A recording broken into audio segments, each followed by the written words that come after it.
சரி, ஓகே. இப்போ நான்காவது சந்தர்ப்பம் என்னன்னு சொல்லி பார்ப்போமே. இப்போ நாங்க நான்காவது சந்தர்ப்பம் என்னன்னு சொல்லி பார்ப்போம். ஸோ கவனிங்க, சந்தர்ப்பம் 4.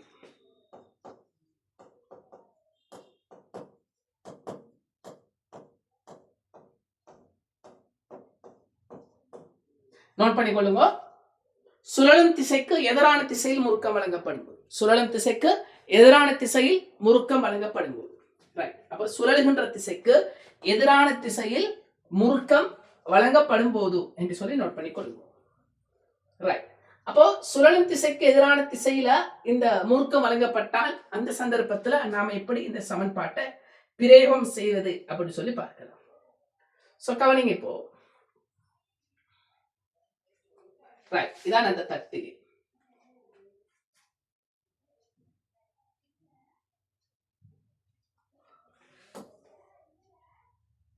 ரைட். இப்போ அது ஆரம்பத்துல ஒமேகா 1ங்கிற ஒரு கோண வேகத்தோட சுத்துன்னு வச்சுக்கொள்வோமே. ரைட். இப்ப ஆரம்ப புள்ளியாக நான் இந்த புள்ளிய தெரிவு செய்கிறேன். இந்த புள்ளி தான் ஆரம்ப புள்ளின்னு வச்சுக்கொள்வோமே. ரைட். இப்போ அது ஆரம்பத்துல ஒமேகா 1ங்கிற கோண வேகத்தோட என்ன செய்து அது சுத்துது. ஒமேகா 1ங்கிற ஒரு கோண வேகத்தோட சுத்துது. இப்போ இதெல்லாம் என்ன செய்யறோம்னு சொன்னா, ஒரு இது இயங்குகிற திசைக்கு எதிரான திசையில ஒரு முறுக்கம் வழங்குகின்றோம். இது இயங்குகின்ற திசைக்கு எதிரான திசையில என்ன செய்யறோம், ஒரு முறுக்கம் வழங்குகின்றோம். ரைட். இப்போ இயங்குது இந்த திசையில நாம முறுக்கம் வழங்க போறோம் எதிர் திசையில. எதிர் திசையில என்ன செய்யறோம், ஒரு முறுக்கம் வழங்குறோம். ரைட். சோ இந்த திசையில என்ன செய்யறோம், முறுக்கம் என்ன செய்யறோம், வழங்குறோம். அப்ப அது இயங்குகின்ற திசைக்கு எதிரான திசையில அந்த முறுக்கம் என்ன செய்யப்படுது, வழங்கப்படுகிறது, விசை F. ரைட். சோ கவனிங்க இப்போ அந்த முறுக்கத்தின் பெருமானம் என்ன, இந்த திசையில முறுக்கம் வழங்கப்படுது. இந்த முறுக்கத்தின் பெருமானம் டார்க் சமன் F into R. முறுக்கம் டார்க் சமன் என்ன, F into R. சரி, ஓகே. இப்போ இயங்கும் திசைக்கு எதிரான திசையில இந்த முறுக்கம் வழங்குறதுனால என்ன நடக்கும் சொன்னா, இந்த தட்டு என்ன செய்யும் சொன்னா, கோண அமர்முடுகளோட என்ன செய்யும், இயங்கும். கோண அமர்முடுகளோட என்ன செய்யும், இது இயங்கும்.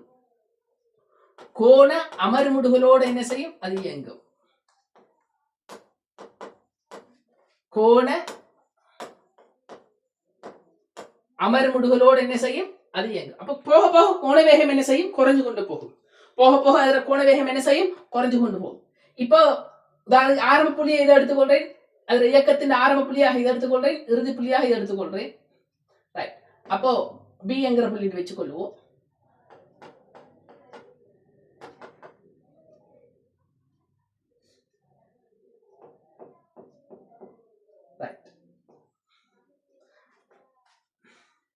அப்போ என்ன செய்யுது, இந்த திசையில அது என்ன செய்யுது, சுத்தி அதுல கோண வேகம் 0 ஆகி மத்த திசையில கோண ஆறுமுடுகள் இயங்கும்.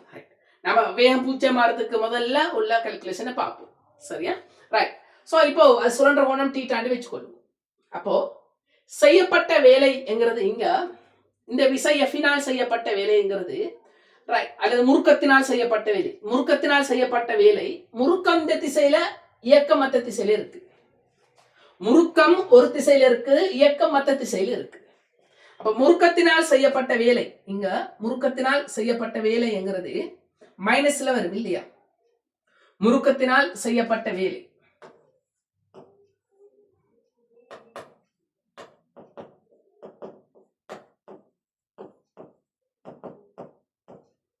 முறுக்கத்தினால் செய்யப்பட்ட வேலை. ரைட். நான் சும்மா செய்யப்பட்ட வேலை என்று எழுதுறேனே. செய்யப்பட்ட வேலை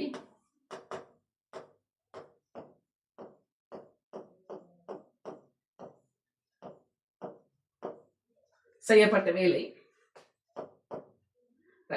இப்ப கவனிங்க, முறுக்கம் தர முறுக்கத்தின் திசையில் சுழன்ற கோணம். முறுக்கம் தர முறுக்கத்தின் திசையில் சுழன்ற கோணம், அதான் சமன்பாடு. பட் முறுக்கம் இந்த திசையில, சுழன்ற கோணம் மத்த திசையில. அப்ப முறுக்கத்தை மைனஸ்ல எடுக்கிறேன், சுழன்ற கோண திசையில எடுக்கிறேன். ரைட். அப்போ மைனஸ் டாக் இன்டு அதே திசையில மைனஸ் டாக் தானே எடுத்திருக்கிறோம். அப்ப அந்த திசையில சுழன்ற கோணம் என்ன, தீட்டா. செய்யப்பட்ட வேலை என்ன, minus torque into theta. Right. இப்போ அதுல கோண வேகம் ஒமேகா 2 வச்சுக்கொள்ளுவோம். இதுல கோண வேகம் என்ன, ஒமேகா 2 ஆரம்ப இயக்கப்பாட்டு சக்தி, ஆரம்ப சுழற்சி இயக்கப்பாட்டு சக்தி half I ஒமேகா 1 வரைக்கும். இப்போ இதுல சுழற்சி இயக்கப்பாட்டு சக்தி half I ஒமேகா 2 வரைக்கும். எங்களுக்கு தெரியும் இது கோண அமர்முடுகளோட இயங்குது. ஸோ கோண வேகம் குறைந்து கொண்டு போகும். அப்போ ஒமேகா 2 என்ற பெருமானம் சின்னதாக இருக்கும், ஒமேகா 1 என்ற பெருமானம் பெருசாக இருக்கும். இந்த இடத்துல அதுல சக்தி, இந்த சக்தி பெருமானம் உதாரணத்துக்கு ஒரு 1000 ஜூல் வச்சுக்கொள்ளுவோம். ரைட், இந்த சக்தி 1000 ஜூல் வச்சுக்கொள்ளுவோம். இங்க சக்தி வந்து உதாரணத்துக்கு ஒரு 700 ஜூல் வச்சுக்கொள்ளுவோமே. அப்ப சக்தி குறைஞ்சிருக்கு. இப்ப 1000 ஜூல் சக்தியோட இயங்கிச்சு, இப்ப 700 ஜூல் சக்தி தான் கொண்டு இருக்குது. 1000 ஜூல் சக்தியோட இயங்கிச்சு, இப்ப அதுல சக்தி என்ன 700 ஜூல் தான். அப்போ 300 ஜூல் சக்தி என்ன செஞ்சிருக்குது, இழக்கப்பட்டிருக்குது. 300 ஜூல் சக்தி என்ன செய்யப்பட்டிருக்குது, இழந்திருக்குது. ரைட், அப்ப 300 ஜூல் சக்தியை இழக்குது என்று சொன்னா அது என்ன காரணம்? அது இயங்கும் திசைக்கு எதிரான திசையில ஒரு வேலை செய்யப்பட்டிருக்கு. அது இயங்கும் திசைக்கு எதிரான திசையில ஒரு வேலை செய்யப்பட்டிருக்கு. அதனால அந்த 300 ஜூல் சக்தி என்ன செய்யப்பட்டுச்சு, இழப்பு ஏற்பட்டுச்சு. அது இயங்கும் திசைக்கு எதிரான திசையில ஒரு வேலை செய்யப்பட்டிருக்கு. அதனால அந்த 300 ஜூல் சக்தி இழப்பு ஏற்பட்டது. அப்ப கவனிங்க, இந்த செய்யப்பட்ட வேலைய நாம இப்படியும் சொல்லலாம், இழப்பு தானே, இழப்பு. ரைட், சோ கவனிங்க, 700ல இருந்து 1000 ஜூல், அதுல இருந்து கழிச்சா சரிதானே, 700ல இருந்து 1000 கழிச்சா 300 ஜூல் மைனஸ் 300 ஜூல் வரும். அதாவது இழப்பு, சக்தி இழப்பு. ரைட், அப்ப கவனிங்க, செய்யப்பட்ட வேலைக்கான சமன்பாட்டை நாங்க இப்படியும் எழுதலாம். செய்யப்பட்ட வேலை சமன்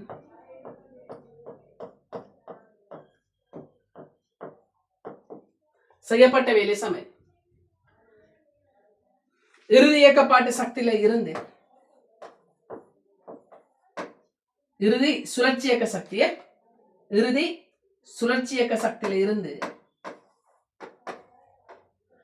ஆரம்ப சுழற்சி இயக்க சக்தியை கழிப்போம். ஆரம்ப சுழற்சி இயக்கப்பாடு சக்தி என்ன செய்யும், கழிப்போம். இறுதி சுழற்சி இயக்கப்பாடு சக்தி எவ்வளவு? இறுதி சுழற்சி இயக்கப்பாடு சக்தி 700 ஜூல். அதுல இருந்து ஆரம்பத்தை கழிச்சுன்னு சொன்னா 1000. சோ அப்ப என்ன வரும், மைனஸ் 300 ஜூல். அதாவது 300 ஜூல் சக்தி இழப்பு ஏற்பட்டிருக்கு. 300 ஜூல் சக்தி இழப்பு ஏற்பட்டு இது எதுக்கு சமனா இருக்கும் என்று சொன்னா மைனஸ் டாக் இன்டு தீட்டாவுக்கு சமனாக இருக்கு. அப்போ டாக் இன்டு தீட்டா என்ன, 300 ஜூல். ரைட், தெளிவாக கவனிங்க. என்ன சொன்னா இங்க மைனஸ்ல நாம என்ன செஞ்சிருக்கிறோம், கொண்டு வந்திருக்கிறோம். ரைட், நான் சொன்னது போல சுழற்சி இயக்கம், அழுத்த சக்தி, நேர்கோட்டு இயக்க சக்தி எல்லாம் ஒரு கல்ல வரக்கூடிய நேரத்துல மைனஸா போடணும், பிளஸா போடணும், எடுத்துக்கிட்ட மாதிரி நம்ம அப்ளை பண்ணணும். ரைட், சோ பட் இதுல சுழற்சி இயக்கம் மட்டும் மென்ஷன் பண்றதுனால இதுக்கான விடையை நம்ம பிளஸ் வடிவில் என்ன செய்யலாம், எழுதலாம். அதாவது செய்யப்பட்ட வேலையை பிளஸ் வடிவில் நம்ம செய்யணும். என்ன செய்யணும், பிளஸ் வடிவில் செய்யணும்னு சொன்னா என்ன செய்யணும், இந்த பெருமான பிளஸ்ல வரணும்னு சொன்னா என்ன செய்யணும், ஆரம்ப சுழற்சி இயக்கத்திலிருந்து இறுதி சுழற்சி இயக்கத்தை கழிச்சா சரி, 1000லிருந்து 700 கழிச்சா சரி, 1000லிருந்து 700 என்ன செய்யலாம், கழிக்கலாம். ரைட், அப்படி கழிச்சேன்னு சொன்னா என்ன வரும், அந்த செய்யப்பட்ட வேலை பிளஸ் பெருமானத்தில் என்ன செய்யுது, வருது. ரைட், எப்படியும் இந்த கோவையை பாருங்க, இதுலயும் பாருங்க, எப்படியும் டாக்கிங் டிட்டா 300 ஜூல் வருதானே, பிளஸ் வடிவில் வருதானே. ரைட், ஸோ இப்படி நமக்கு செய்ய தெரியணும், இப்படியும் செய்ய தெரியணும். ரெண்டு வடிவும் நமக்கு தெரிஞ்சிருக்கணுமே. ரைட், இப்போ பிளஸ் வடிவிலே நாம நேரடியாக எழுதுறேன்னு சொன்னா செய்யப்பட்ட வேலை ஆரம்ப சுழற்சி இயக்கப்பாட்டு சக்தியில இருந்து கழிக்கணும் இறுதி சுழற்சி இயக்கப்பாட்டு சக்தி. ஆரம்ப சுழற்சி இயக்கப்பாட்டு சக்தி 1000 ஜூல், இறுதி எவ்வளோ 700 ஜூல், சுருக்கிறதா எவ்வளோ 300 ஜூல். இந்த சந்தர்ப்பத்தில் torque into theta. Right, so இது நேரடியாக அப்ளை பண்ணலாம். அதாவது இந்த சந்தர்ப்பம் எதுன்னு சொன்னா இப்ப சுழற்சி இயக்கம் மட்டும்தான் அந்த இடத்துல மென்ஷன் பண்ணப்படுது அப்படின்னு சொன்னா நாம இப்படி என்ன செய்யலாம், அப்ளை பண்ணி கொள்ளலாம்.